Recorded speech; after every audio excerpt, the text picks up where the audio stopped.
Buenas noches, hermanos y amigos. Continuamos con los estudios de la Biblia. El tema de ahora también es precioso. Toda la Biblia es hermosa, ¿no? Y mucho más cuando el Señor nos habla. Vamos a hacer una oración para que el Señor esté ayudándonos, esté ministrando nuestras vidas y que esta palabra pueda caer en buena tierra. Que seamos buena tierra, una tierra que escucha, atiende y puede poner en práctica. ¿Eh? Oramos. Padre Celestial, le damos gracias, Señor. Le damos gracias por su fidelidad, por su amor, por su presencia. Usted es fiel, Señor, con cada uno de nosotros. Gracias, Dios, porque usted está con nosotros ahora. Quiere hablarnos, Señor. Sensibilice nuestros corazones para su palabra, para su perfecta voluntad. Que podamos conocerle mucho más ahora, que podamos entender lo que usted quiere decirnos ahora y que esta palabra pueda hacer, tener mucho fruto, pueda pegar en nuestro corazón, en nuestra vida, Señor, para poder aplicarla y agradar a tu corazón, Señor. Nuestro anhelo es agradarte. Por eso permite, Señor, que esta palabra pueda ser fijada en nuestra vida, plasmada en nuestra vida, Señor. En el nombre de Cristo Jesús sujetamos nuestros pensamientos, nuestras emociones, nuestra voluntad, todo lo sujetamos a ti, Espíritu Santo, y declaramos tu victoria sobre nosotros. Te amamos, Padre Celestial. Amén. Amén. Amén. Gracias, Gina.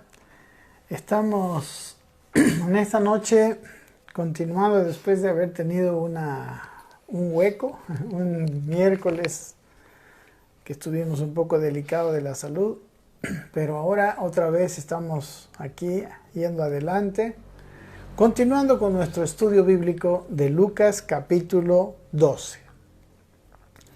Vamos a ver el pasaje que corresponde y según el subtítulo que tengo en mi Biblia dice El rico insensato, ¿no? Especialmente vamos a mirar una de las características que tiene este tiempo, ¿no? Que tiene la vida. En realidad quizás ha sido algo desde los tiempos de Jesús, y es acerca de la avaricia, ¿no? Avaricia que está aquí tipificada por el rico insensato, por esa parábola que el Señor Jesucristo hace, y de la cual yo espero que aprendamos muchas cosas.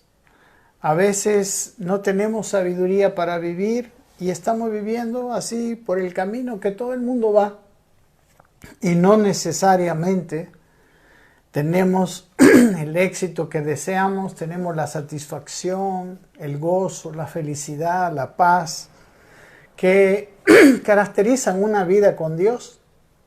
Entonces me gustaría que leyéramos. Aquí tengo mi lectora que nos va a ayudar leyendo la escritura, especialmente de la que vamos a compartir hoy en la noche, ¿no? Que es acerca de el rico insensato, capítulo 12, versículo 13 hasta el 21. Dice así, Lucas 12, versículo 13. Le dijo uno de la multitud: Maestro, di a mi hermano que parta conmigo la herencia. Mas él le dijo: Hombre, ¿quién me puso sobre vosotros como juez o partidor? Y les dijo: Mirad y guardaos de toda avaricia, porque la vida del hombre no consiste en la abundancia de los bienes que posee.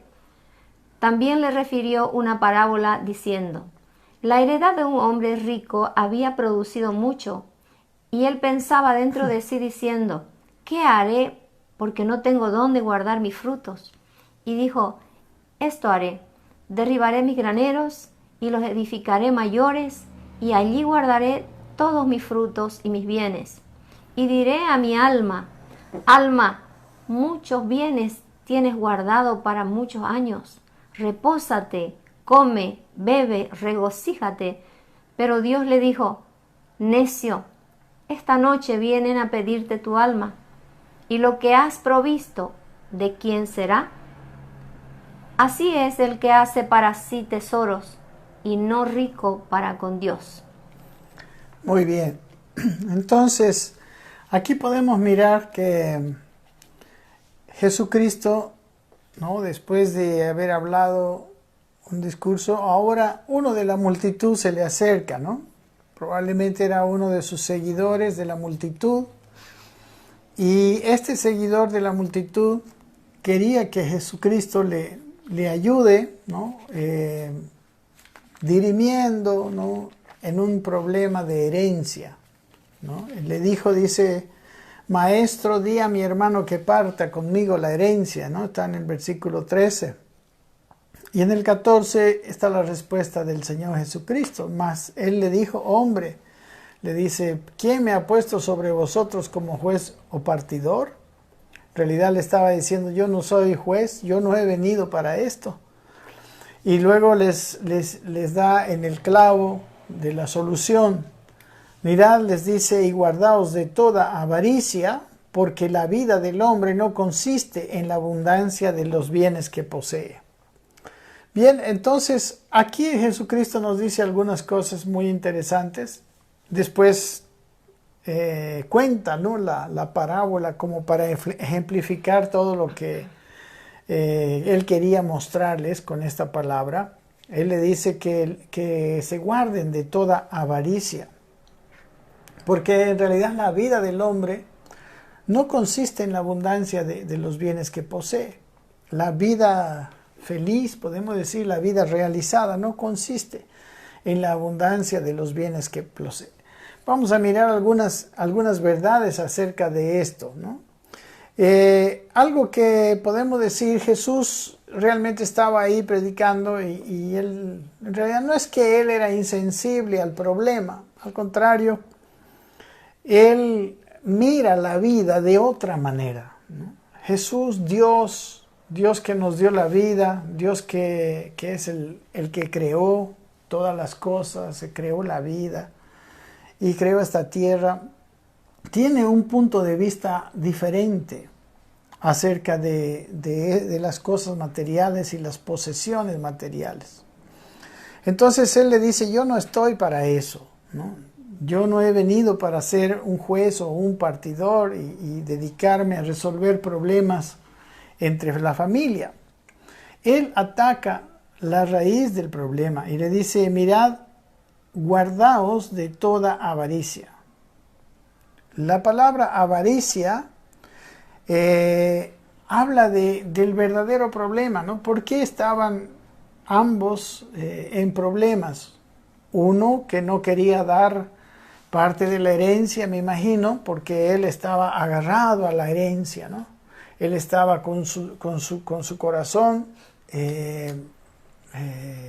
con la herencia, en vez de tener un corazón de cariño para su hermano y de generosidad para su hermano. Y el hermano lo mismo, ¿no? El hermano estaba también deseando, quizás probablemente él tenía más razón y era más justo para él, pero en ambos casos el Señor Jesucristo le va directo a la palabra, ¿no? Y la palabra es que se guarden de toda avaricia, ¿no? Yo aquí en mis manos tengo un pequeño librito que siempre ha sido muy útil para mí. Dice, son las palabras griegas del Nuevo Testamento. Es un grupo de palabras estudiadas en su idioma original. Y en este estudio se trata de ver en profundidad el significado de las palabras, ¿no? Y cómo se usan. Probablemente no es el total significado que cada escritor del Nuevo Testamento le da, pero con esta lectura yo quiero hacerles una lectura de la palabra avaricia en el idioma original y de los significados, ¿no? Las diferentes situaciones en que se aplica desde el griego común hasta el griego clásico, incluso su significado en el propio latín, ¿no? Vamos a ver. Dice pleonexia, el pecado de la avaricia, ¿no? Pleonexia es la palabra en el idioma original cuando Jesús dice esta palabra. Les voy a leer porque me parece muy importante y me parece también que el estudio de esta noche es muy importante porque atañe a casi todas las personas de esta tierra. Porque este hombre, el rico insensato, es el perfil, podemos decir, es el prototipo de mucha gente que vive en esta tierra.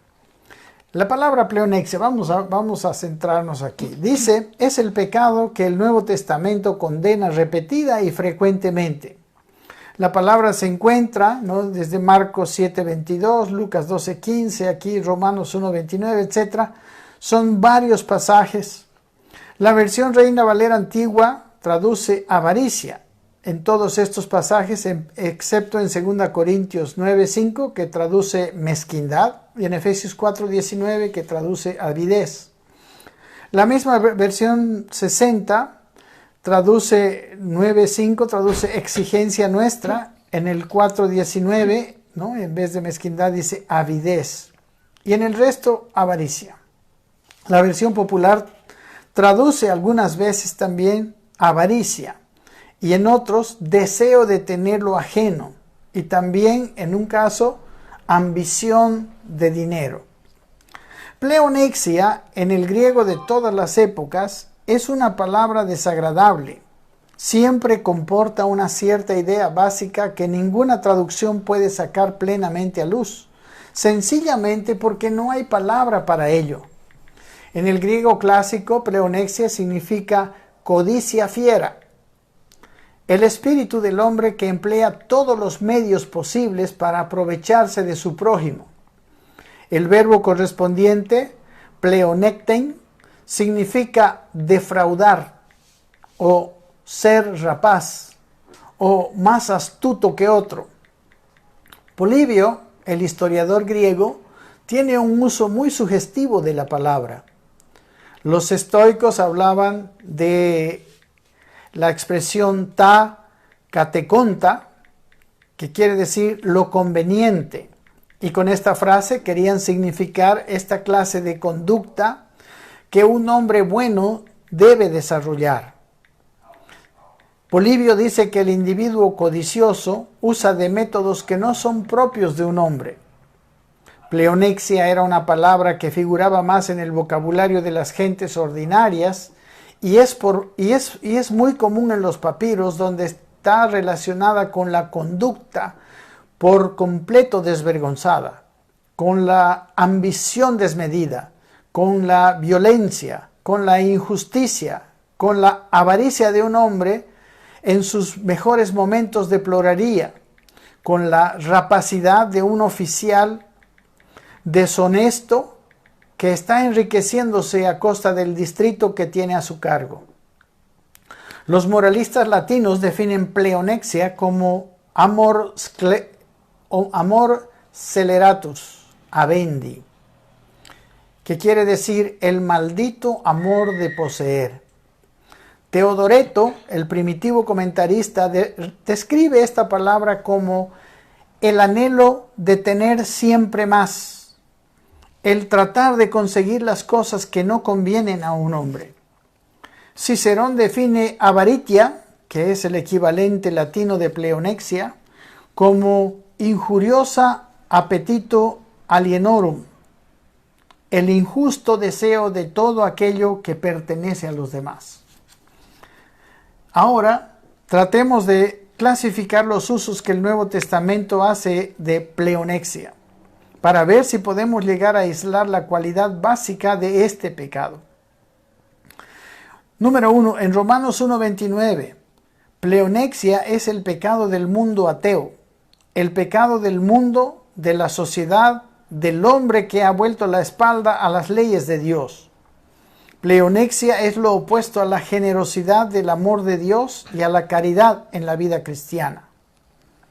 2. En Lucas 12:15, que es el pasaje que nos toca, el comentarista dice lo siguiente: es el pecado del hombre que valora la vida en términos materiales. del hombre que piensa que el valor de la vida radica en el número de cosas que se tienen. El hombre cuyo único deseo es poseer y jamás dar. En tercer lugar, en 1 Tesalonicenses 2:5 y 2 de Pedro 2:3, Pleonexia describe el pecado del hombre que utiliza su posición para aprovecharse, para hacer mercancía, dice, de las personas a quienes debe servir. Es el pecado del hombre que ve a sus semejantes como criaturas para ser explotadas y no como hijos de Dios para ser servidos. En Colosenses 3:5, pleonexia está identificada con idolatría. Aquí dice la avaricia, que es idolatría. Pleonexia es dar culto a lo terrenal en vez de a Dios. Una moneda de 3 peniques es muy pequeña, dice, sin embargo, si se la pone muy cerca del ojo, puede impedirnos ver el inmenso disco solar. Cuando un hombre tiene pleonexia en el corazón, pierde de vista a Dios, obstaculizado por el loco afán de poseer que le domina.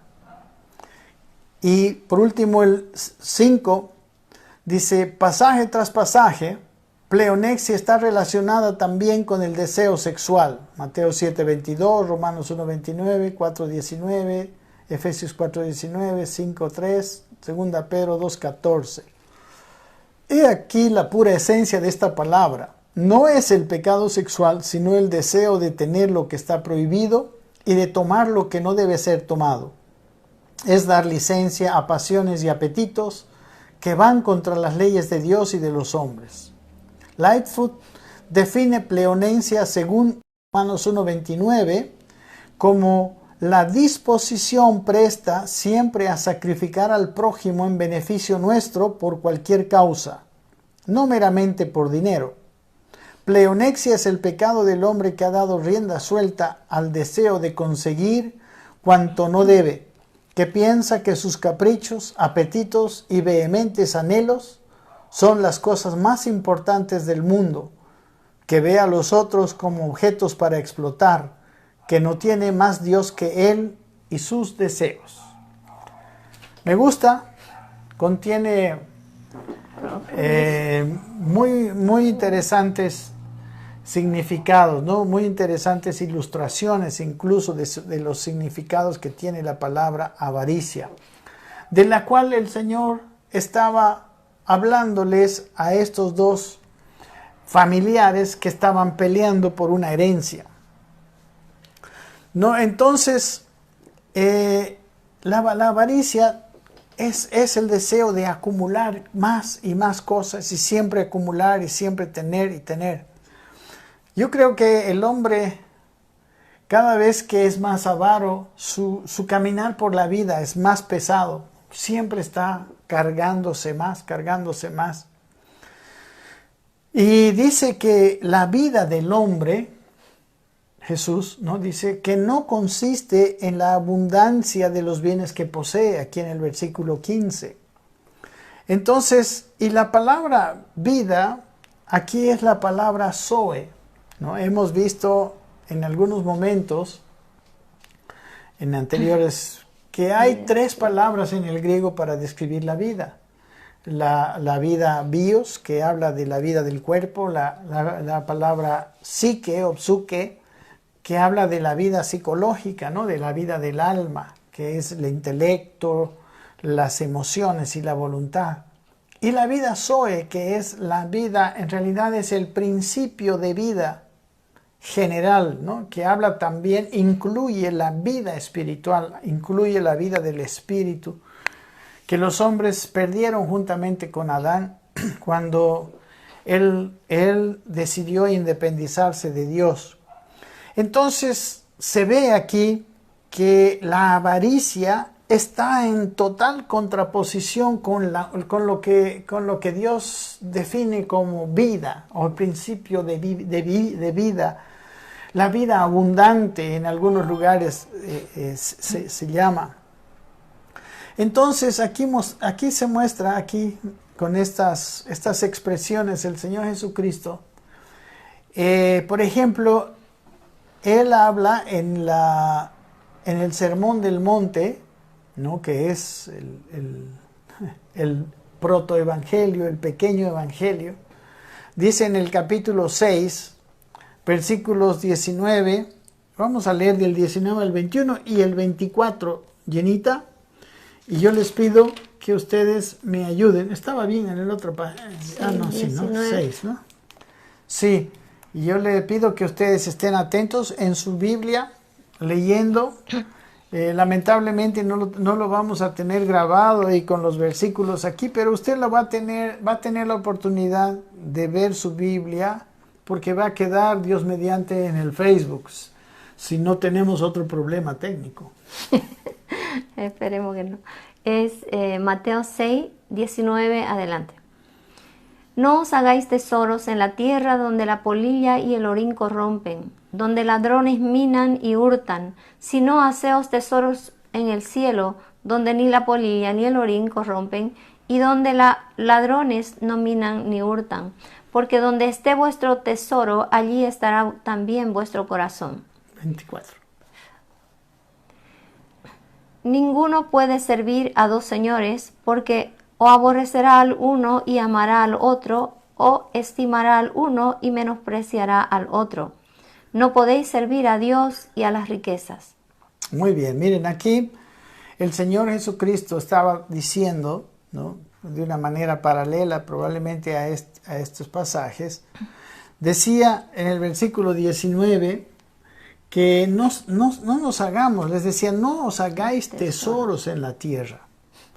Y la razón que él daba para que ellos no se hicieran tesoros en la tierra es que los tesoros en la tierra, ¿no?, su manera de expresar que son corruptibles, que se pueden perder, que no son permanentes, dice, donde la polilla y el orín corrompen, donde los ladrones minan y hurtan, ¿no? Los tesoros en la tierra pueden ser robados, pueden corromperse, ¿no? Pueden, no sé, oxidarse, pueden degradarse.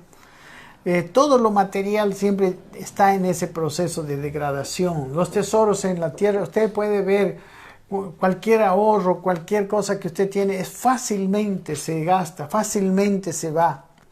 Y él dice, no se hagan tesoros en la tierra. Es bien categórico en esto, no os hagáis tesoros en la tierra. Y aquí dice, guardaos de toda avaricia. Pero en contraposición, dice el versículo 20 en Mateo 6, sino dice, haceos tesoros en el cielo, donde ni la polilla ni el orín corrompen, ni donde los ladrones minan ni hurtan. O sea, los tesoros en el cielo tienen la característica que no tienen los tesoros en la tierra, que es la característica de que no pueden ser robados, no se pueden gastar. Los tesoros en los cielos son permanentes. Los tesoros en los cielos son confiables. Los tesoros en la tierra no. Todos conocemos la expresión, ¿no? El dinero se va como agua. Es difícil, el dinero nunca te aguanta. Y es lo que más fácilmente se gasta. Y el Señor Jesucristo decía, los tesoros en la tierra se gastan rápidamente. Los tesoros en los cielos no. Y luego dice el versículo que sigue, el versículo 21, dice, porque donde esté vuestro tesoro, allí estará también vuestro corazón. Ahí habla de que donde esté nuestro tesoro, estará también nuestro corazón. En primer lugar, si nuestro corazón está detrás de cosas que se pierden, nuestro corazón va a ser defraudado rápidamente. Nuestro corazón va a ser defraudado, nuestro corazón está en un cimiento totalmente inestable. Pero si nuestro corazón está en las cosas del cielo, nuestro corazón va a estar seguro, ¿no? Y también define lo que es tesoro. ¿Qué es un tesoro? Un tesoro es es aquello en lo que yo pongo mi corazón. No necesariamente solamente son cosas materiales o dinero. Es cualquier amor, cualquier cosa que mi corazón se va tras eso, ¿no? Y sabemos que nuestro corazón debe ser guardado. En Proverbios 4:23 Dice el sabio Salomón, sobre toda cosa guardada, guarda tu corazón, porque de él mana la vida. ¿Mm? Sobre toda cosa que tú vas a guardar, sobre todo lo que tú puedes cuidar, si algo vale la pena tenerlo bien cuidadito, es tu corazón, porque de ahí mana la vida. Y aquí dice que si la avaricia toma tu corazón, entonces la vida la vida de Dios, la vida verdadera va a mermarse, ¿no? Tu corazón, la abundancia de los bienes que poseen no son, dice aquí, no es la vida del hombre. Miren, podemos decir, la vanidad de los tesoros y la falsa promesa de las riquezas están ilustradas, me gusta, en muchos lugares en la Biblia, ¿no? Pero hay el sabio Salomón, que fue un hombre que vivió la vida y que él escribe de la sabiduría en cuestiones de la vida, en las cuestiones más que nada naturales. Dice en su escrito de Eclesiastés, le voy a pedir a Jenita que si puede leer, ¿no? Desde el versículo 10 hasta el capítulo 6, versículo 4. Vamos a hacer una lectura. Entonces, Eclesiastés capítulo 5, por favor, si usted está tomando nota o teniendo su Biblia adelante, hasta el capítulo 6, versículo 4. Eclesiastés 5, 10. El que ama el dinero no se saciará de dinero, y el que ama el mucho tener no sacará fruto. También esto es vanidad.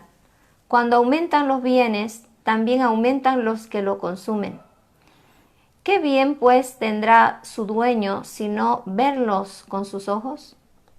Dulce es el sueño del trabajador, coma mucho, coma poco, pero al rico no lo deja dormir la abundancia. Hay un mal doloroso que he visto debajo del sol, las riquezas guardadas por sus dueños para su mal, las cuales se pierden en malas ocupaciones, y los hijos que engendraron nada les queda en la mano. Como salió del vientre de su madre, desnudo, así vuelve, yéndose tal como vino, y nada tiene de su trabajo para llevar en su mano. Este también es un gran mal, que como vino, así vaya a devolver. ¿Y de qué le aprovechará trabajar en vano? Además de esto, todos los días de su vida comerán en tinieblas, con mucho afán y dolor y miseria. He aquí pues el bien que yo he visto, que lo bueno es comer y beber y gozar uno del bien de todo su trabajo con que se fatiga debajo del sol, todos los días de su vida que Dios le ha dado, porque esta es su parte. Asimismo, a todo hombre a quien Dios da riquezas y bienes, y le da también facultad para que coma de ellas, y tome su parte, y goce de su trabajo. Esto es don de Dios, porque no se acordará mucho de los días de su vida, pues Dios le llenará de su gracia el corazón. De alegría el corazón, perdón. 6, ¿no? Sí. Capítulo 6. Hay un mal que he visto debajo del cielo y muy común entre los hombres, el del hombre a quien Dios da riquezas y bienes y honra, y nada le falta de todo lo que su alma desea, pero Dios no le da facultad de disfrutar de ellos, sino que lo disfrutan los extraños. Esto es vanidad y mal doloroso.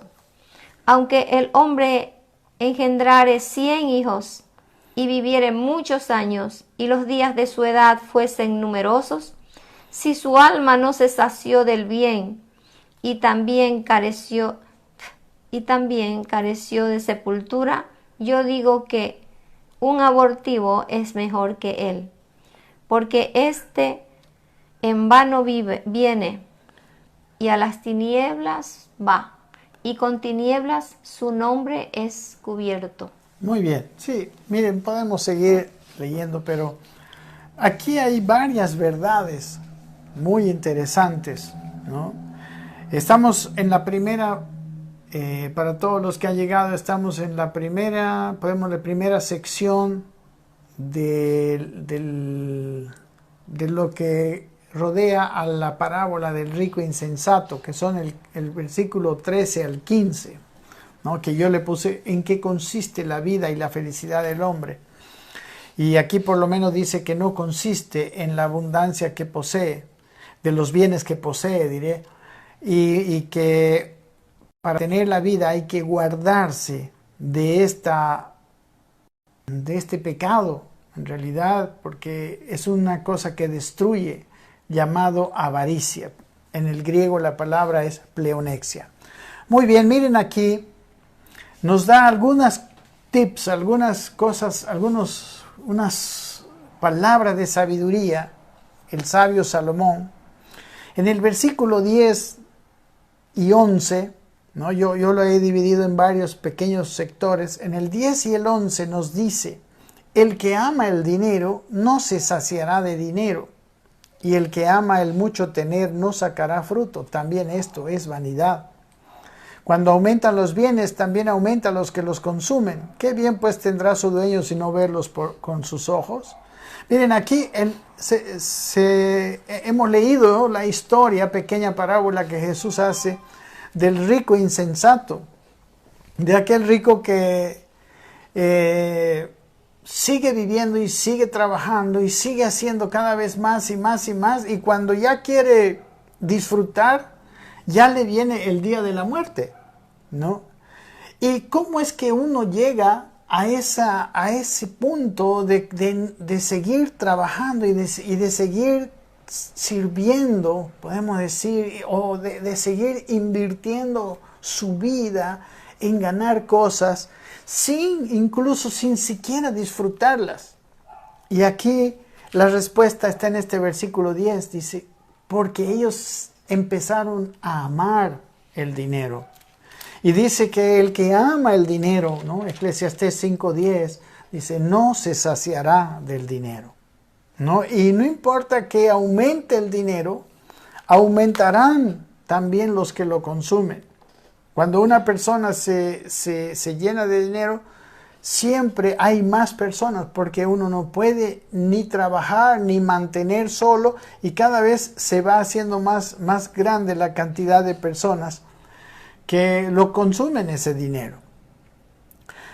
Y dice, en contraposición, está el versículo 12. Miren, dice: dulce es el sueño del trabajador, coma mucho, coma poco, pero al rico no le deja dormir la abundancia. Aquí pone como que el dinero primeramente no se va a saciar. El dinero casi nunca se satisface. Nadie dice: yo tengo suficiente dinero. Dicen que le entrevistaron a un jeque árabe, uno de los hombres más millonarios del mundo. Cuando estaba bajando de su avión, le preguntaron y le dijeron cuánto tiempo más iba a trabajar, porque el hombre tenía mucho dinero, ¿no? Y él dijo: solo un poquito más, ¿no? Este es el mismo principio, ¿no? Y así creo que él seguirá diciendo, y cuando ya quiera disfrutar le va a pasar lo del rico insensato. Y aquí dice que en la vida el que trabaja, el trabajador, tiene un sueño muy dulce, porque él se esfuerza y se va a dormir. Pero dice: pero al rico, ni siquiera la riqueza, en vez de ayudarle, más bien le quita el sueño, no le deja dormir, dice, la abundancia. ¿Por qué? Precisamente porque como las riquezas de este mundo son perecibles, el rico está pensando cómo cuidarlo, ¿no? Cómo aumentar, o como este rico insensato: ¿qué voy a hacer ahora que tengo más? Se le aumentan los problemas. Sí, se aumentan los problemas, se aumenta más el trabajo. No, tengo que construir más grandes graneros. Y ya cuando construya, entonces voy a disfrutar. Ese es el engaño del amor al dinero. Miren, dice también que hay un mal doloroso. Aquí nuestro amigo, el rey Salomón, el hombre más sabio que hubo en la tierra, que se dice que es el escritor de Eclesiastés. Siguiendo la palabra, dice el versículo siguiente, versículo 13, dice, hay un mal doloroso que he visto debajo del sol. ¿Cuál es ese mal doloroso? Las riquezas guardadas por sus dueños para su mal. O sea, en vez de traerle bien, en vez de traerle bendición, el rico las guarda y esas riquezas guardadas son para su mal, ¿no? En vez de hacerle bien, ¿cuánta gente tiene una vida más desdichada, un fin más desdichado, ¿no? ¿Cuántos hombres famosos se han suicidado estando en la cumbre de su fama, en la cumbre de sus posesiones? Y aquí dice que es un mal doloroso que se ha visto.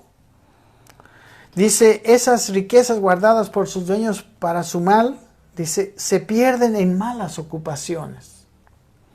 Y a los hijos que engendraron, dice, nada les queda en la mano, ¿no? Es más, hombres y mujeres yo conozco que trabajan duro y dicen, esto estoy haciendo para dejarle a mis hijos. Claro que es bueno. La Biblia también habla de que la herencia buena es una gran ayuda. Es más, cuando nosotros estamos empezando en la vida, cuando uno se casa, qué lindo es que tenga su casa, ¿no?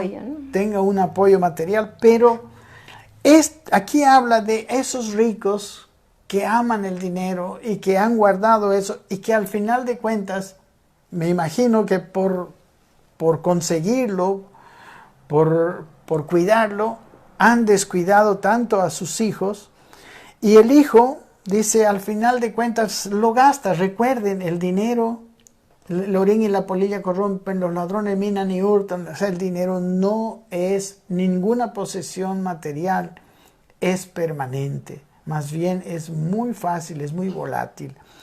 Y aquí dice que el hijo, como salió del vientre de su madre, desnudo, así vuelve, yéndose tal como vino, y nada tiene de su trabajo para llevar en su mano. El dinero no es una garantía de una buena educación.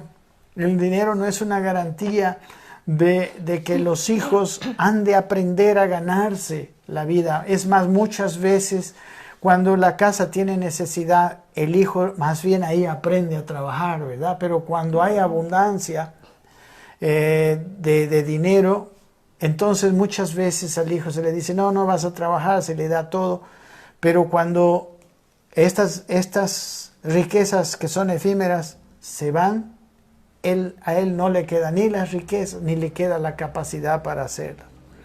Dice el versículo 16, otro de los grandes males, dice, este también es un gran mal, dice, que como vino haya de volver, ¿y de qué le aprovechó trabajar en vano? ¿No? O sea, cuando nuestra esperanza es solamente las cosas que vamos a hacer en esta vida, al final de cuentas, nada nos va a quedar. Y dice, además de esto, todos los días de su vida, de este pobre que está con este mal, comerá en tinieblas, dice, con mucho afán, dolor y miseria.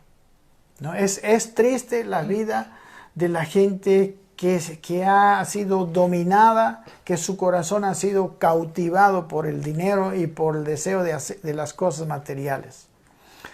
Pero en contraposición, en el versículo 18 al 20, habla de algo bueno, dice, ¿no? He aquí pues el bien que yo he visto. Salomón, el sabio, dice esto. Que lo bueno, dice, es comer y beber y gozar uno del bien de todo su trabajo con que se fatiga debajo del sol todos los días de su vida que Dios le ha dado, porque esta es su parte. El dinero no está hecho para guardar, está hecho para disfrutar y para que nosotros podamos servir al Señor. Vamos a mirar que el problema de este hombre era que era rico para sí mismo, pero no era rico para con Dios, ¿no? Dios no tiene el punto de vista de que nosotros vamos a vivir para obtener cosas. Todos tenemos un tiempo de vida, tenemos fecha de caducidad.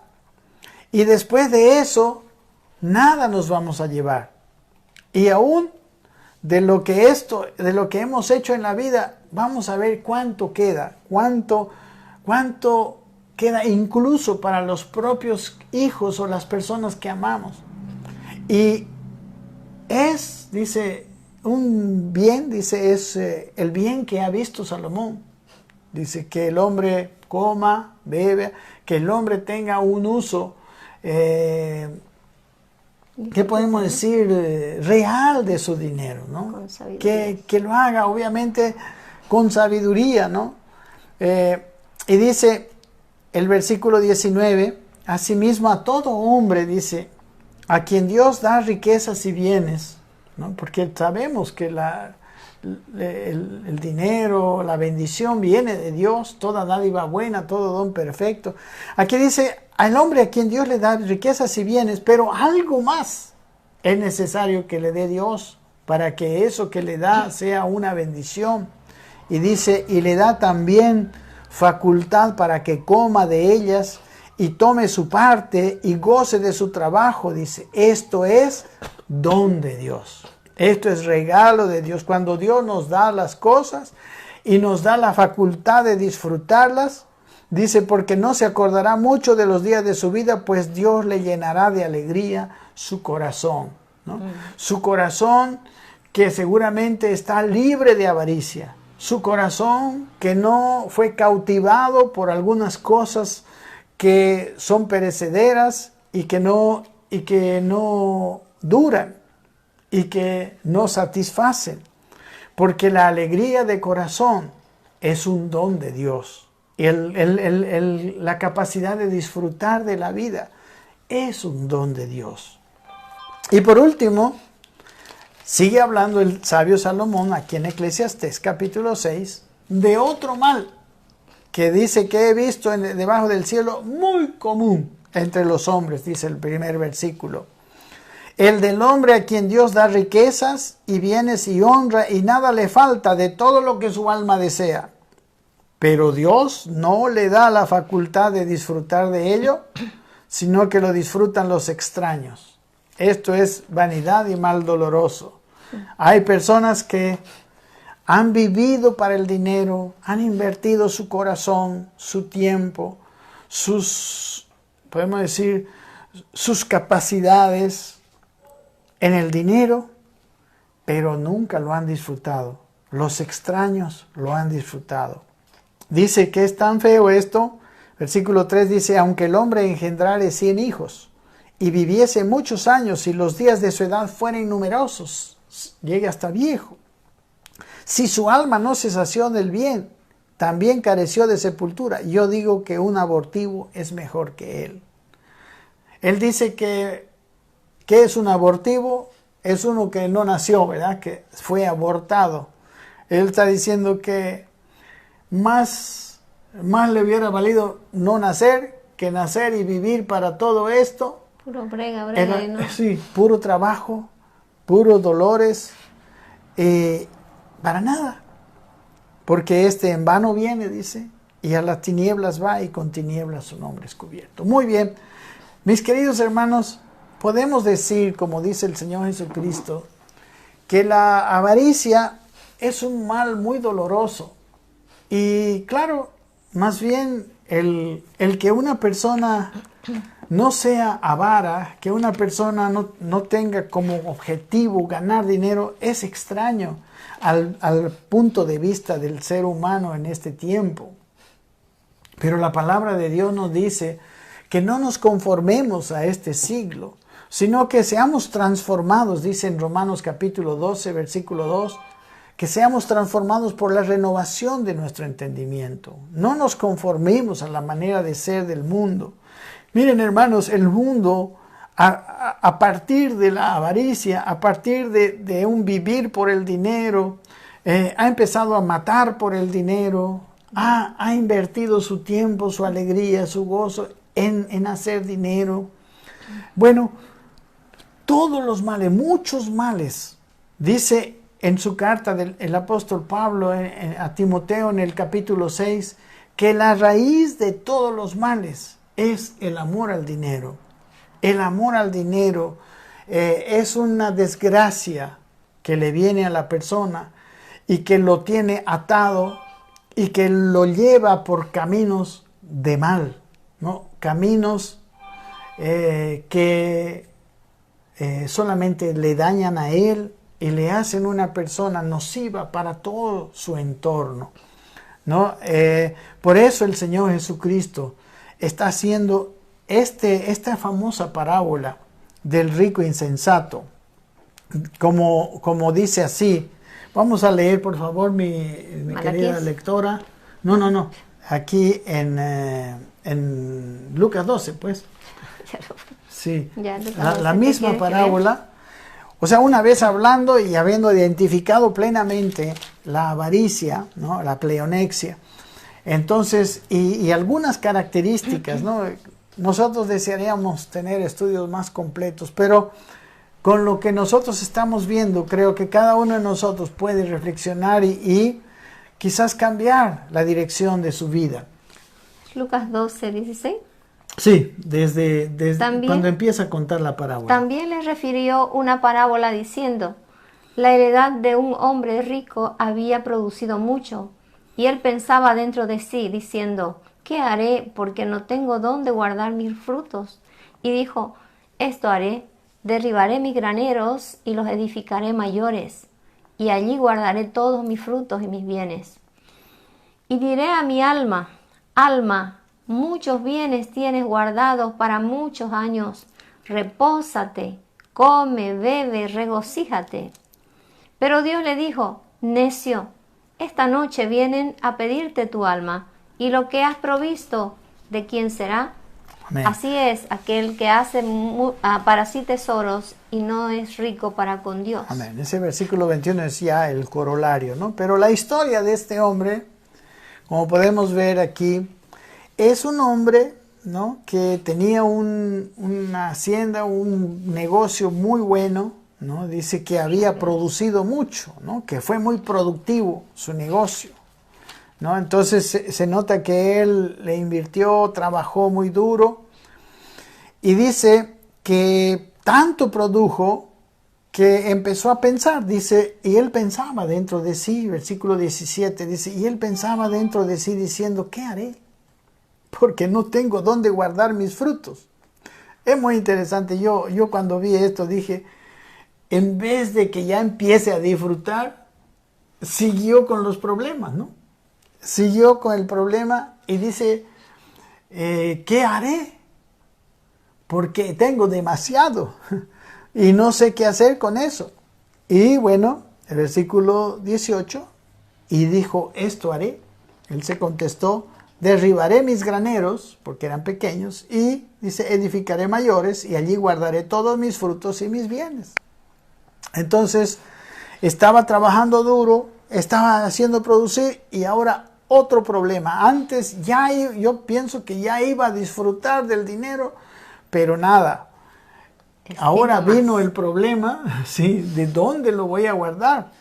Y empezó a destruir y a derribar sus graneros, y luego edificó unos más grandes para guardar toda la riqueza que él había conseguido durante su vida.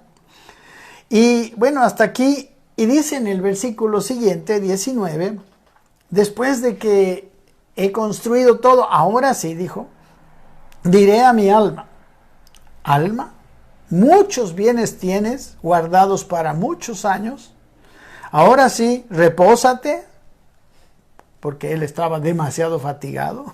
Come, ahora empieza a comer bien, tranquilo, bebe, regocíjate, alégrate, porque has trabajado tanto, has dedicado tu vida, te has esforzado, te has afligido, has incluso invertido tus sueños seguramente, ¿no? Hoy en día Tener dinero es ponerse, ¿no? con todo. Pero él estaba pensando eso. Y miramos, mis queridos hermanos, que este pensamiento de él es un pensamiento muy común en nuestros días. Gente que deja, como dice al final, ¿no? Ya no es rico para con Dios. Deja su vida espiritual, deja su vida familiar. ¿Cuántas veces sacrifica la educación de sus hijos y piensa que le va a dejar plata y el hijo, pues como va a tener mucha plata, ya no va a tener que trabajar? Ni le enseña muchas veces ni a trabajar. No sé, no hace bien su labor de padre porque no tiene tiempo, porque está tan ocupado en la consecución de las riquezas. Y aquí dice, ¿no? Ahora sí le voy a decir a mi alma, es el tiempo de disfrutar. Pero usted sabe, como leímos en Eclesiastés, capítulo 5, versículo 10, el que ama el dinero, dice, no se saciará de dinero. Él y todas las personas que piensan así, indefectiblemente van a seguir trabajando hasta el último día. Quizás cuando ya vean cerca la muerte y digan, bueno, ahora sí voy a disfrutar. Y dice que Dios le dijo, versículo 20, necio, esta noche vienen a pedirte tu alma. ¿Y lo que has provisto de quién será? ¿Para qué trabajaste? Ni siquiera tus hijos, como dice Eclesiastés, van a tener, les va a durar ese dinero, porque seguramente lo van a gastar. Queridos hermanos, el corazón de este hombre, atrapado por el amor al dinero y atrapado por el engaño de las riquezas, le impidió disfrutar de la vida, le impidió tener un sano equilibrio entre trabajar, ganar y gastar, y disfrutar y trabajar, como es lo que debe ser. Este hombre se dedicó solamente a trabajar y no le dedicó el tiempo a otras cosas que realmente Dios tiene para nosotros. Mis hermanos, Dios a todo ser humano lo ha creado, lo ha salvado, a los que los ha salvado, con propósitos. Dios tiene planes para nosotros. Esta humanidad está necesitada de hombres que entiendan los propósitos de Dios para sus vidas. Esta humanidad está cansada de ser explotada, de ser engañada por gente que también está engañada y que ellos a sí mismos se están matando, se están volviendo gente afligida. Usted puede mirar en la televisión políticos que están buscando pega. Oiga, yo sinceramente, yo no quisiera ser presidente de este país. Yo quiero mi tranquilidad. Yo puede ser que tenga poco, pero soy feliz. Pero aquí, miren, esta persona que dejó su corazón, no hizo caso del proverbio de Salomón, de que sobre toda cosa guardada le guarda su corazón. Miren, hermanos, gente que ni siquiera, después de tener mucha plata, ni siquiera puede gastar en un gustito. Cuando está queriendo pagar un gusto que él quiere tener, está dando el dinero y está pensando, wow, esto me ha costado tanto sacrificio. Invertir en algo. Sí, y disfrutar le duele.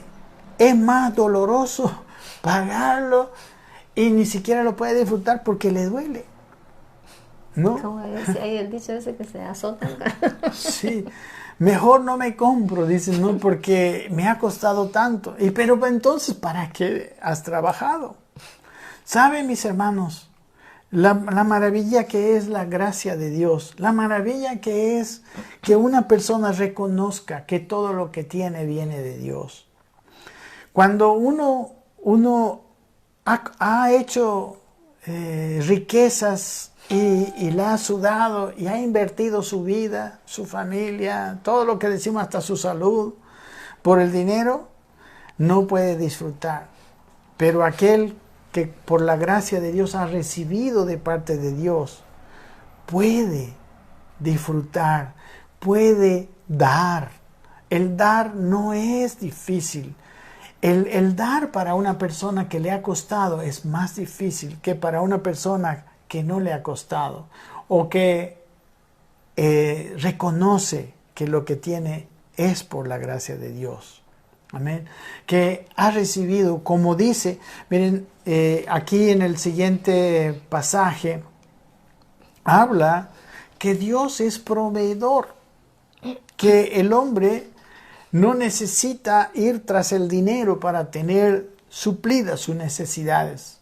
En el próximo pasaje que vamos a ver, probablemente el siguiente viernes, dice que Dios es proveedor, especialmente de aquellos que buscan con prioridad el reino de Dios y su justicia. Dinita, dígame. No, quería yo compartir un poquito de que como cristianos también a veces, aquí, me gustó este versículo, dice, porque donde está vuestro tesoro, allí estará también vuestro corazón. Ahora, como cristianos decimos, no, pero a veces aún queremos, cuando nuestro corazón está con las riquezas, está con querer siempre tener mejor vida y está en eso, el corazón se va para allá y aún queremos usar a Dios, ¿no? Ya Dios es segundo lugar, buscamos a Dios para que Él nos ayude a conseguir eso. Señor, necesito otra mesa, digamos, necesito esto, como para, usando más a Dios, digamos, queremos usar a Dios, pero ya nuestro corazón no es primero Dios. Nuestro corazón está en obtener aquello. Ya entró cierta avaricia en nuestro corazón. Yo creo que necesitamos tener un equilibrio. Dios quiere bendecirnos y no es malo tener riqueza. Dios bendijo a muchos. Entonces no es esa la cosa. En toda la palabra tenemos que nos habla de finanzas, de que Dios quiere prosperarnos. Pero no hay tiempo ahora. Juan Carlos solo toma una parte de esto, ¿no? Y Amén. Es importantísima, que es la avaricia. Es muy interesante eso que dice Gina, ¿no? Que Dios deja de ser Dios, pues, para nosotros, ¿no? Y el dinero se convierte en nuestro Dios. Es que nuestro corazón se va para allá, sí, claro. en el afán, y Dios es como un instrumento, ¿no? Como un empleado, como un servidor para mí y mis propósitos. Entonces yo quiero estar bien con Dios para que Dios me ayude a tener bien mis riquezas, me ayude a todo eso. Bien. Y yo dejo de servir a Dios y de vivir para Dios. Sí. ¿No? Empieza mi prioridad, es esto, ¿no? Mi Amén. prioridad ya, le doy migajas a Dios. Amén. Le doy poco de mi tiempo a Dios, un poquito de plata por ahí, ya. Y bueno, hablando de dar, ¿no? A Dios. Entonces empezamos a darle ya lo poco para tenerlo un poco contento, pero lo queremos usar para esto y nuestro corazón está desviado. Y no se puede servir a dos señores. Tiene que ser Dios primero, la prioridad, porque tenemos objetivos en la vida. Dios tiene propósitos con nosotros. Y si nosotros nos dedicamos los años que Él nos da, la salud que Él nos da, todo lo que nos provee para hacer esto, las riquezas o cosas terrenales, nuestro oído, nuestro corazón se disparó para allá. No estamos entendiendo qué propósito, qué Dios quiere que yo haga, ¿no? Porque nuestro tiempo es importante y todo lo que nos ha dado el Señor. No quiero hacerlo muy largo, pero todo, las capacidades, las habilidades, todo lo que Dios nos ha dado, pero no lo estamos entregando en consagración a Dios como la primera persona en nuestra vida, sino lo estamos tomando porque ya nuestro corazón se disparó a otro lado. Que el Señor nos ayude a tener un equilibrio, una sabiduría y que Él siempre sea el primero en nuestra vida. No es malo tener riqueza y es más, Dios nos dio dones y talentos. Y dice que de esos dones nos dio para que podamos vivir de eso, ¿no? Por ejemplo, a uno le dio más para matemática, a otro para ciencia, qué sé yo. Habilidades para trabajarlas, para que pueda sostenerse de eso la persona, pero no que se vaya con todo su corazón y todo y deje a Dios por eso, ¿no? Esas habilidades manejadas bajo la cobertura y la dirección de Dios es importante. Amén. Sí, ¿no? La pregunta sería, ¿no? ¿Cuántos dones, cuántos recursos en habilidades, cuántos recursos en capacidad Dios ha dado a este mundo a través de hombres? Y Dios lo dio para enriquecer a este mundo, para que la gente pudiera vivir otra clase de vida. Pero estos hombres, en vez de servir a la humanidad y servir a Dios y usar todo lo que Dios le dio en beneficio, ¿no? Conforme al plan que Dios tenía para ellos, empiezan a usar a las personas. Ahí vemos muchos políticos, cómo han desviado su vida. Dios quizás les dio tantos dones y talentos para ser un político, un buen político. Oiga, qué capacidad que uno tiene que tener, qué cosas lindas. Pero el problema es que ellos descuidan el corazón, se dejan atrapar por la avaricia y ahora empiezan a vivir otra cosa para lo cual nunca fueron creados ni destinados. O sea, y empiezan a maltratar a sus compañeros, podemos decir, a sus conciudadanos, y todo empieza a destruirse. Y Dios está buscando hombres y mujeres. No podemos decir, ni yo creo que ni Gina ni yo podemos decir que no necesitamos el dinero. No podemos decir ni menospreciar lo que son las cosas y las riquezas. No estamos hablando de eso, pero estamos hablando de que Dios nos va a proveer, Dios nos va a bendecir cuando nosotros cumplamos el propósito para el cual Él nos llamó. Cuando un político va a ser un buen político, va a ser un buen presidente, ¿no? Ser un buen ministro, qué cosa preciosa que Él también va a ser provisto, ¿no? Porque Él va a tener, porque es justo, dice el obrero, recibir su salario, ¿no? Y es Dios el director de este mundo. Sí, acá complementa hermoso lo que vamos a estudiar la próxima clase, el afán y la ansiedad, que es lo que continúa de este estudio. Va a ser muy importante, ¿no? Amén. Va a ser, porque va a complementa mucho. Sí. No sé si, ya tenemos una hora hablando. Yo creo que lo vamos a continuar.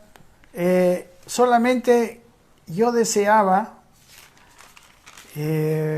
tratar ese versículo que sigue, el versículo corolario de toda esta parábola.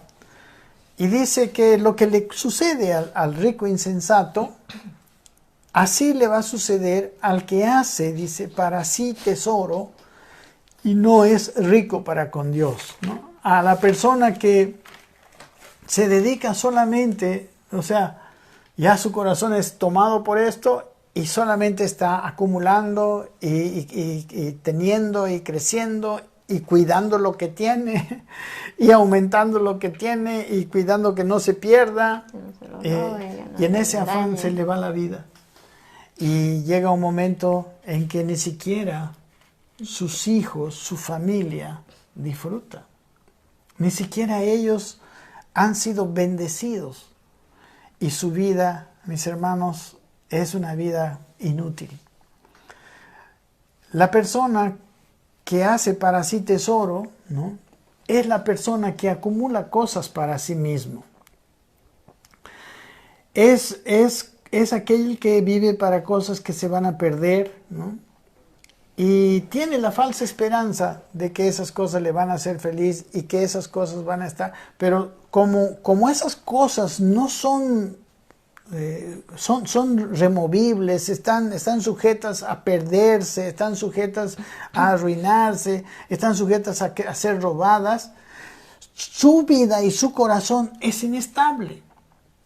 Por eso más adelante dice que Dios es nuestro proveedor. Cuando Dios es nuestro proveedor, las cosas materiales están garantizadas porque Dios es estable. La economía de Dios es una economía estable. Por eso dice, ¿no?, el versículo 22, no te afanes por vuestra vida, qué vas a comer, qué vas a beber. Lo vamos a ver en la próxima. Pero decimos que el que hace para sí tesoro es el que pone su corazón. La palabra tesoro aquí en el versículo 21 es la palabra cesaurizo, que quiere decir amasar, reservar, acumular, ¿no?, atesorar, almacenar, ahorrar. Estamos hablando de, no estamos yéndonos al extremo de ser un botaplata, ¿no? Tampoco no estamos hablando de eso. Todos entendemos, yo creo que somos sabios para esto, ¿no?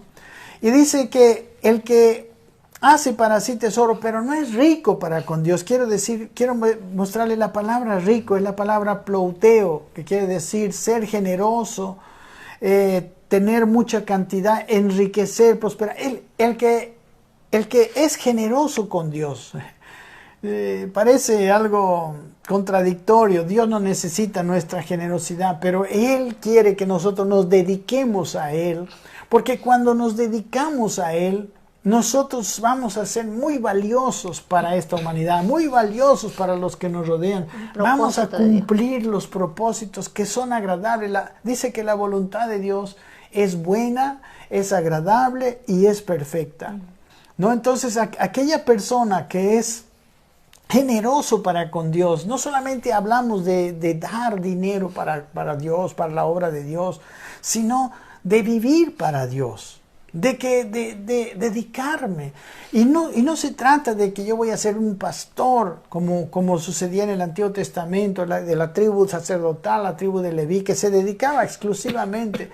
Es uno de los trabajos también para Dios, pero uno puede servir a Dios siendo ingeniero, uno puede servir a Dios siendo presidente de la República, uno puede servir a Dios en cualquier trabajo. Y ser rico para con Dios significa eso, ¿no? Una vida al servicio de Dios.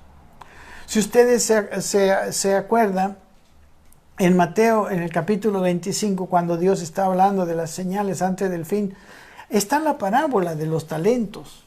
En Mateo 25, Dios les da a 3 de sus siervos, el amo le da a 3 de sus siervos, a uno le da 10 talentos, a otro le da 5 y a otro le da ¿un talento?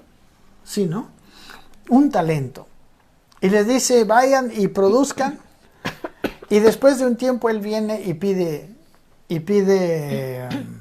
resultados, ¿no? Esos talentos que Dios les da, les servían a ellos para vivir ellos mismos y para acumular fruto para Dios, acumular ganancias para Dios.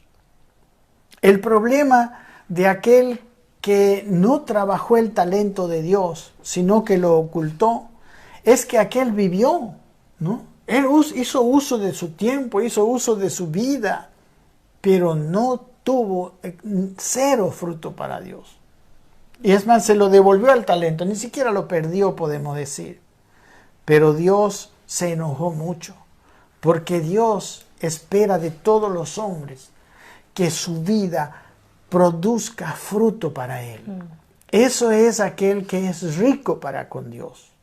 Eso requiere Dios, que Dios tiene una labor para cada ser humano en esta tierra. Y según esa labor todos vamos a dar cuenta.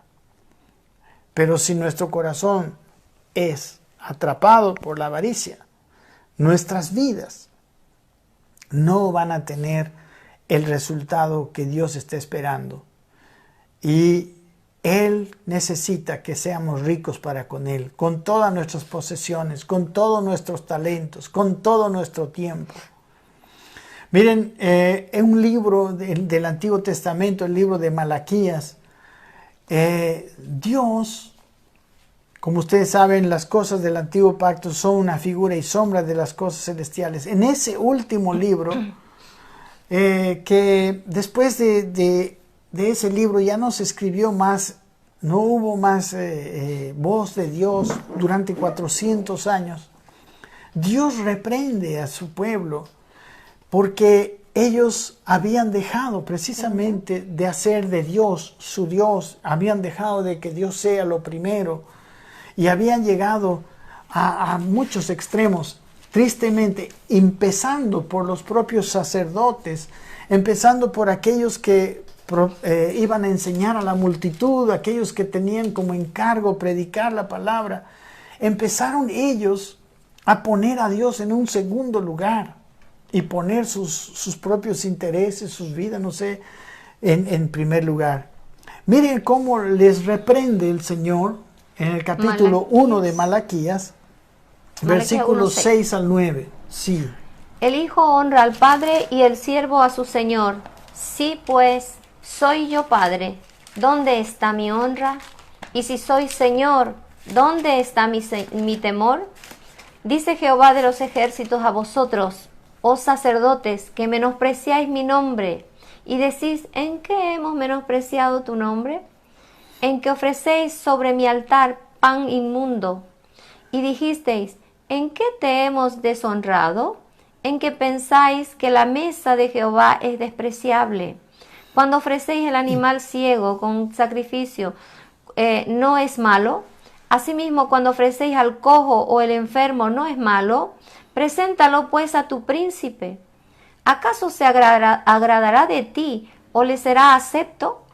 Dice Jehová de los ejércitos. Ahora pues, orad por el favor de Dios para que tengáis piedad de vosotros, de nosotros. Pero ¿cómo podéis agradarle si hacéis ¿Hacéis estas cosas? ¿Cómo podéis agradarle si hacéis estas cosas? Si hacéis estas cosas, dice Jehová de los ejércitos. Amén. Miren, aquí habla de lo que yo digo de la segunda parte de este versículo 21, ¿no? Ser rico para con Dios. Dios está esperando un primer lugar en la vida de todos nosotros. Él está esperando que sus propósitos sean los primeros propósitos en la vida de los seres humanos. Porque recuerden, cuando nuestro corazón no está con Dios, nuestro corazón es atrapado por cualquier otra cosa y se desvía. Y aquí Dios les dice que ellos, o sea, la honra que Él exigía de ellos es una figura y sombra de la prioridad y del valor que Dios quiere tener hoy en día en este nuevo pacto. Aquí les dice, el hijo honra al padre, ¿no? El siervo a su señor. Si yo soy padre, ¿dónde está mi honra? Les dice. Si yo soy señor, ¿dónde está mi temor? Dice Jehová de los ejércitos. A vosotros les reclama, oh sacerdotes, que menospreciáis mi nombre y decís todavía, ¿en qué hemos menospreciado tu nombre? Hay gente que tiene a Dios en un segundo lugar y que piensa que está sirviendo a Dios y que piensa que le está dando a Dios y que Dios se agrada de ellos. Y ellos estaban diciendo eso, ¿en qué hemos menospreciado tu nombre? Y les dice, en que ofrecéis sobre mi altar pan inmundo. Y dijisteis, ¿en qué te hemos deshonrado? Y luego dice, en que pensáis que la mesa de Jehová es despreciable. Y cuando ofrecéis el animal ciego para el sacrificio, ¿no es malo? Asimismo, cuando ofrecéis el cojo o el enfermo, ¿no es malo? Es como que ellos, ustedes, bueno, espero que, no sé si todos tendrán conocimiento, pero el que llegaba a la presencia de Dios tenía que llevar un sacrificio, pero ese sacrificio tenía que ser un animal perfecto, tenía que no tener ningún defecto para que sea aceptado por Dios. Y ellos, los propios sacerdotes, en vez de traer lo mejor para Dios, que era el animal más bonito, el más gordito, ellos traían ya el que estaba ciego, el que no se podía vender, el cojo, ¿no? El enfermo. O sea, Dios era plato de segunda mesa. Y él mismo les dice aquí en este versículo 8, Malaquías 1:8, dice, preséntalo pues a tu príncipe, ¿acaso se agradará de ti o le serás acepto? Dice Jehová de los ejércitos. Si yo quiero hacer un regalo de cumpleaños, muchas veces buscamos lo mejor que podemos dar. No le llevamos algo gastado, un reloj ya viejo. No, nosotros aún a las personas, nosotros les honramos y les damos. A tu príncipe. Pero Dios dice... Al alcalde, amén, prefecto. Sí. Imagínense que viene una persona importante a tu casa, ¿qué comida le das? Pero a Dios, ¿qué le estás dando? Dice el versículo 9, ahora puedes orar por el favor de Dios para que tenga piedad de nosotros, porque ¿cómo podéis agradarle si hacéis estas cosas? ¿Cómo se aplicaría ahora a nuestras vidas? Porque esto es a los cristianos, ¿no? Sí. ¿Cómo se aplicaría ahora a nuestras vidas? Por ejemplo, a mí me da mucha pena cuando, bueno, nos podíamos reunir y la gente llegaba tan tarde. Algunos, aún aquí, en estos medios, entran ya cuando está terminando. Como que no le dan, no es prioridad, no hay esa emoción. Hay gente que para mirar su novela se apura y va y mira su novela. Pero cuando se trata de hacer un estudio, cuando se trata de oración, de estudio y todo eso, a veces llegan a lo último y hay un montón de excusas, ¿no? Pero no hay excusa para ir al trabajo, no hay excusa para cuando hay, como digo, hasta una novela, una película, nunca llegan tarde a un cine, tal vez, pero es tan, o sea, uno a veces mira y dice, y tal vez uno también lo hace de alguna forma, ¿no? Que menosprecia las cosas de Dios, aplicándolo a nuestra vida cristiana, porque esto es al pueblo de Israel, lo de Malaquías y el profeta. Sí, y el pueblo de Israel también pues, es una figura de nosotros, la iglesia, el Señor, ¿no? Los salvados, los alcanzados por su gracia. Y miren lo que pasa. Aquí este libro es muy interesante, quizás no vamos a poder verlo, pero tenemos 15 minutos porque me propuse hacer 1:30, ahora que no hicimos la previa. Si dice, miren el versículo 11, seguimos Malaquías 1:11. Dice, porque desde donde el sol nace hasta donde se pone, dice, es grande mi nombre entre las naciones, y en todo lugar se ofrece a mi nombre incienso y ofrenda limpia, porque es grande mi nombre entre las naciones, dice Jehová de los ejércitos.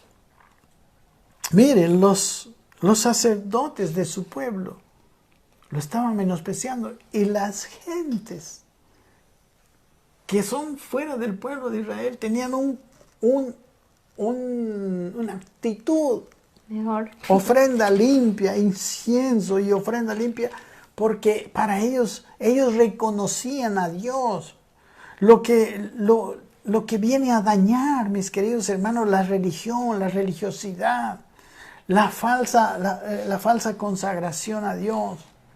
Y le dice, entre las naciones mi nombre es grande, pero vosotros, le dice el versículo 12, lo habéis profanado cuando decís, dice, inmunda es la mesa de Jehová, cuando decís que su alimento es despreciable. Habéis dicho además, dice, oh, qué fastidio es esto, y me despreciáis, dice Jehová de los ejércitos. Señor. Y trajisteis lo hurtado, lo enfermo, lo cojo, y presentáis ofrenda. Dice, pregunta Dios, ¿aceptaré yo eso de vuestra mano? Dice Jehová. Dios nos podrá bendecir cuando tenemos esa actitud. Y dice, maldito el que engaña, el que teniendo machos en su rebaño promete y sacrifica a Jehová lo dañado, porque yo soy gran rey, dice Jehová de los ejércitos, y mi nombre es temible entre las naciones. Ahora, ¿Dios necesitaba estos animales, estos sacrificios? No. Lo que Dios mira es la actitud. El Señor no necesita cordero, pero aquí está reclamando. ¿Por qué? Porque era la actitud. Claro, definitivamente. Ahora la actitud, ¿no? También igual cuando venimos a la iglesia. ¿Qué actitud? Alguien hablaba con una amiga ahora y me decía, antes de mi tiempo de oración, Ginita, yo me voy un ratito a estar sola, a estar quieta, a aquietar mi corazón, mi alma, para poder entrar en ese tiempo de oración y poder estar fluyendo, me dijo así. Y es verdad. Y eso es una actitud de reverencia, de tomar las cosas de Dios en serio, ¿no? Entonces hay muchas maneras que uno menosprecia y hay muchas maneras en que se puede honrar el nombre de Dios con cosas sencillas. Sí, definitivamente A Dios le honramos capacitando nuestras vidas para servirle a Él y servir a la humanidad en nuestro paso por esta vida. Prestando atención a su palabra, a los mandamientos. Y haciéndonos más útiles. Haciéndonos, la palabra de Dios nos hace más útiles. El crecimiento espiritual, eso es lo que es ser rico para con Dios. Eso es lo que es tener la riqueza que nos debe dar la iglesia, que nos debe dar las iglesias. No, las iglesias nos deben ayudar y capacitar para servir a Dios de una mejor manera, pero con la actitud correcta. Miren lo que pasa aquí, este famoso pasaje de los diezmos. Dice en el capítulo 3, son casi los últimos versículos del Antiguo Testamento, las últimas palabras de Dios. Dice el versículo 6, porque yo Jehová no cambio, dice, por esto, hijos de Jacob, no habéis sido consumidos. Dice, desde los días de vuestros padres os habéis apartado de mis leyes y no las guardasteis. Dice, volveos a mí y yo me volveré a vosotros, ha dicho Jehová de los ejércitos. Mas dijisteis, ¿en qué hemos de volver? Este libro de Malaquías está lleno de preguntas tontas, preguntas que ellos hacían y Dios está aquí diciéndoles cómo están diciendo eso. ¿En qué hemos de volvernos? Era la pregunta. El versículo siguiente, ¿robará el hombre a Dios? Déjame terminar, ahorita seguimos. ¿Robará el hombre a Dios? Sus preguntas, ¿en qué hemos de volvernos? Nosotros pensamos que estamos bien. ¿Robará el hombre a Dios? Nosotros no estamos robando a Dios. Pues vosotros, le dice Dios, me habéis robado. Y dijisteis, ¿en qué te hemos robado? En vuestros diezmos y ofrendas.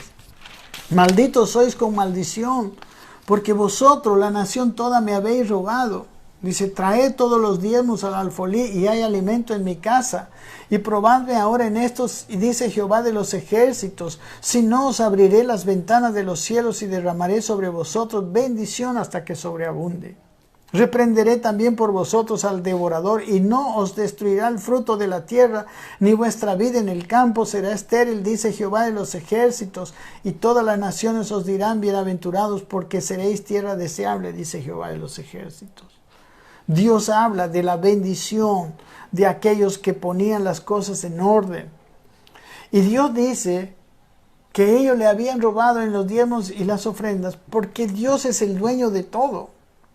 Cuando yo uso mi vida para acumular para mí mismo, estoy malversando mi vida, porque esa le pertenece a Dios. Y aquí habla de los diezmos. ¿Qué hacían los diezmos y las ofrendas? Los diezmos y las ofrendas iban para pagarle el sueldo, podemos decir, a los que se dedicaban a Dios, los que se dedicaban al culto de Dios, los que se dedicaban a la predicación de la ley, pero que por causa, ellos mismos, ustedes han visto al comienzo, son criticados por Dios, en ellos mismos son confrontados por Dios. Y claro, ¿qué esperamos del pueblo?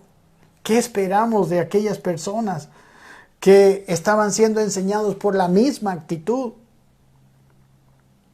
Por eso Dios dice, ustedes me han robado, porque yo he invertido este dinero. Es como la parábola de los talentos. Hay dinero que tiene destino fijo y todos necesitamos preocuparnos para que ser buenos administradores de Dios. Y hay cosas que nosotros no podemos administrar, cosas que Dios dejó para que sea administrado por otras personas, por la iglesia. Dentro de esto están los diezmos, hoy en día también. Hoy en día estoy seguro que en estos tiempos así complicados, hay muchas iglesias que están pasando por situaciones muy difíciles. Y muchas de esas situaciones existen porque las personas son insensibles a la dirección que Dios les da para usar su economía. Hermanos, no solamente esto es una cuestión de economía. No es solamente una cuestión de plata. El que hace para sí tesoro es el que vive para propósitos particulares. Y el que es rico para con Dios es el que vive para los propósitos de Dios. Es aquel que son aquellos que sirven y aman a Dios con todo su corazón. Y hermanos, el servir y amar a Dios y poner en primer lugar en todas las cosas a Dios nos libra de tener un corazón cautivo por lo material y una vida vana y una vida que empieza a dañar a los demás y deja de hacer el plan precioso que Dios tiene para nosotros. Y todas aquellas personas que pasan por esta experiencia y que su corazón ha sido tomado, van a terminar como este hombre, que al final no tuvo ni soga ni cabra, ni tuvo sus riquezas y disfrutó de ellas, ni tuvo tiempo para disfrutar en el camino. Todo el tiempo fue congoja, todo el tiempo fue trabajo. Y al final de cuentas en la vida, este hombre es un proverbio para todos nosotros. Mis queridos hermanos, necesitamos reflexionar en esta parábola del rico insensato. Y bueno, damos gracias a Dios. Hay mucho en la Biblia, pero lo que Dios más quiere de nosotros es un corazón rendido, es un corazón que se preocupa por hacer su voluntad, porque su voluntad es buena, es agradable y es perfecta. El mundo que está alrededor de nosotros nos necesita. El mundo que está a nuestro alrededor Dios ha enviado todos sus valores. Él ha puesto mucha riqueza en los seres humanos. Pero esa riqueza que debería venir a nosotros y debería servirnos para que nosotros sirvamos a esta humanidad, el hombre la ha tomado para servirse a sí mismo, para acumular cosas que al final de cuentas cautivan su corazón y ni siquiera alegría tiene. ¿Quiere orar? Sí. Nitan, y no sé si tiene todavía un comentario más. El versículo ese, ¿no? Que dice: sobre toda cosa guardada, guarda tu corazón, porque de él mana la vida. Si nosotros dejamos que nuestro corazón se vaya atrás las riquezas en esta tierra, o sea tomada por la riqueza, por la avaricia, o sea tomado nuestro corazón por el temor, el miedo, cualquier cosa que teme que nuestro corazón, o la idolatría, algo. Entonces Dios, debemos velar por esto. ¿En qué está nuestro corazón? ¿En qué es nuestro contentamiento? ¿Tenemos contentamiento en Dios? ¿O estamos tan añorando nuestros planes, nuestros propósitos en esta tierra, que yo voy a hacer esto, que voy a trabajar y voy a comprar y voy a llevar para acá y después uso a Dios para que me ayude y me bendiga estas cosas? ¿Dónde está nuestro corazón? ¿No? Y sobre toda cosa guardada, guardemos nuestro corazón, porque cuando ya nuestro corazón se desvió, hacemos como en Malaquías. Decimos, pero si yo estoy bien con Dios, a ver, ¿en qué? No veo nada. No ve nada. Está ya ciego. Su corazón se endureció. Ya no es sensible al Señor. Entonces necesitamos pedirle al Señor que nos dé un corazón de carne, un corazón sensible otra vez, y que Él sea nuestro primer amor. Amén. Por sobre todas las cosas, y Él nos guardará. Y lo que me gusta es saber que todo viene de Dios. Sin mí nada podéis hacer. ¿Sabe que ni un párpado se puede mover si Dios no nos permite? No se puede. Entonces, un pequeño virus nos hace corretear y asustarnos tanto. Y buscar a Dios ese rato para que nos ayude. La verdad que hay que cuestionarnos y preguntar al Señor, y que Él vuelva.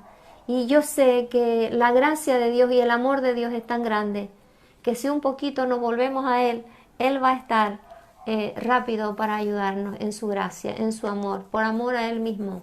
Amén. Que Dios reencauce nuestro corazón a Él mismo, sí. Porque ese es el único lugar seguro y ese es el único lugar efectivo. Y es así como vale la vida, ¿no?